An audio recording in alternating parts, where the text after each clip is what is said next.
One of my favorite stories is by Hans Christian Andersen, and it's a children's story, The Steadfast Tin Soldier. I revisited this story last night, and this morning I woke up thinking about it. And I wanted to discuss the story and why I like it, and also how I came about to reading children's fiction or children's stories. So, those of you familiar with the story, it's an enchanting tale. What it is you have this box of soldiers. There's 25 of them. They're made out of tin. One of them, though, doesn't have a leg because there wasn't enough material left over. So he is the hero of the story, the steadfast tin soldier. Now he lives with a family, with a bunch of toys. And so the toys are all lined up, all the soldiers on the table. And they're facing this paper castle, very beautiful. You have swans, you have a lake. And at the door of the castle, though, there is a dancer. And this dancer has this, she's standing with her arms outstretched, and she has a leg lifted high up in the air. Now, mind, she's made out of paper except for her skirt, which is muslin. And she's got this like scarf, like it's a blue ribbon, but it's a scarf. And at the center is this sequin design that's as large as her face. Now, when the soldier sees her, he does not see her lifted leg in the air. So he thinks she's just like him, one leg. And at that point, he says, she will be my wife. But like love, when you fall in love with somebody, it's a beautiful emotion, but it also brings sadness. And that's the way love usually works, when you fall in love with somebody. And so the sadness comes for him because as soon as he says, she will be my wife, he realizes, well, she's an aristocrat. I live in a box with 24 other guys. This is no place for her. And yet, I must meet her. He's determined. And so at night, all the toys, when they're put back in their boxes, they all play with each other, right? They come alive, like at midnight. So everyone is playing except for the tin soldier and the dancer. He remains standing poised properly with his rifle over his shoulder, and she's still on one leg, outstretched arms, and he cannot keep his eyes off her. Now the next day, all the soldiers are taken out, and for some reason he's put on the windowsill by an open window. A draft comes, and he falls, things like 3 floors up, and he lands on his head. Now his bayonet gets stuck in the cobblestone, and there he is, upside down. Then it begins to rain, horrid rain, downpour.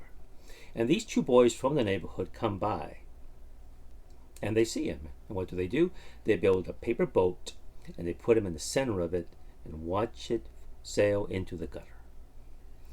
So this is the life of the poor little, of the tin soldier.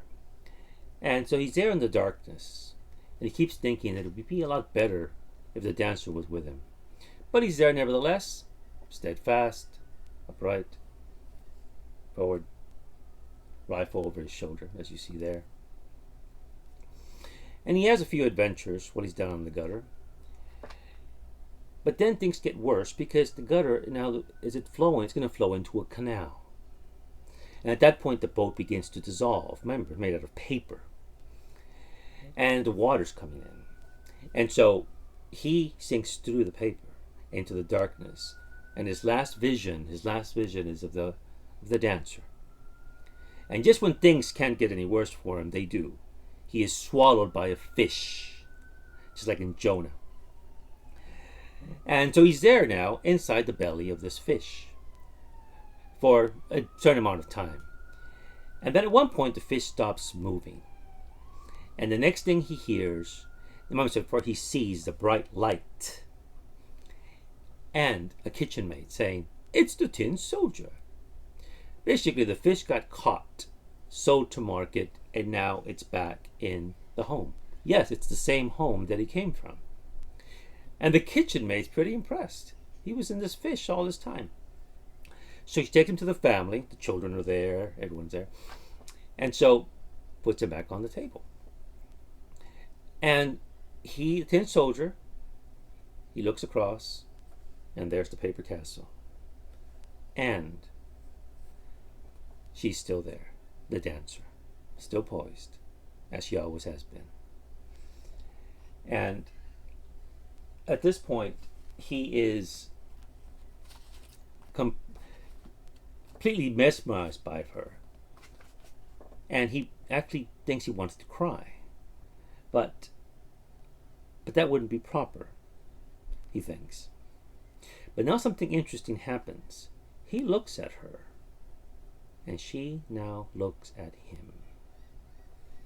And they don't say a word.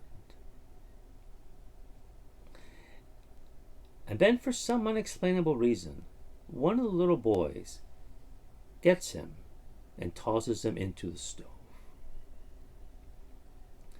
The Tin Soldier stood there quite illuminated and felt a terrible heat. But whether it was from the actual fire or from love, he didn't know. The colors on his uniform had faded completely away, whether from the trip or from sorrow. No one could say. He looked at the little maiden, and she looked at him, and he felt himself melting. But still he stood steadfastly with his rifle on his shoulder. Then a door was opened. The wind caught the little dancer, and she flew like a sylph into the oven to the Tin Soldier, flared up in flames, and was gone. Then the Tin Soldier melted into a blob, and the next day, when the maid took out the ashes, she found him as a little tin heart. But the only thing left of the dancer was the sequin, and that was burned to a crisp.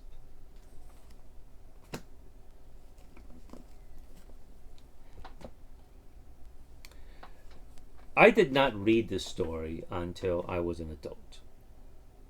Unfortunately, in my primary school, we never read stories like this. I went to private school and then public school for middle school, and we never read anything interesting like this. And that's my understanding was for many of us was the same way. It wasn't part of the curriculum, which is a shame, because if I had read that story or had been read to me, it probably would have made me a reader much early on. And as you watch my previous videos, I'll discuss how it wasn't towards the end of high school when I read Wuthering Heights that suddenly I realized, these books are interesting. Now, as a kid, I did read some Tarzan books by Burroughs and some Robert E. Howard books of Conan. But the reason I was attracted to those because of Neil Adams covers and the Frank Frazetta covers for those. But they didn't catapult me and made me a reader. That was Wuthering Heights. The illustrations you see here are done by Guido Crepax, one of the great Italian cartoonists of the 20th century. And Crepax has published over, these is like 20 volumes of the Valentina series. That he started in the 60s, that went on, I think, to the 90s, maybe early 2000s. And what he did was he was inspired by this story to incorporate it into the Valentina stories. I have made many videos about Crepax and on my comic book channel, and I'll link some of these videos, including the one where I discuss this story here. Now, the reason I'm mentioning him is because even though I didn't read children's stories as a kid, I read comic books. And one of my earliest introductions to comics was in Heavy Metal magazine, which was an adult magazine, which reprinted mostly European and some North American comics. But these were not the superhero comics that most of you know. They're science fiction, they're fantasy, and they're stuff like this.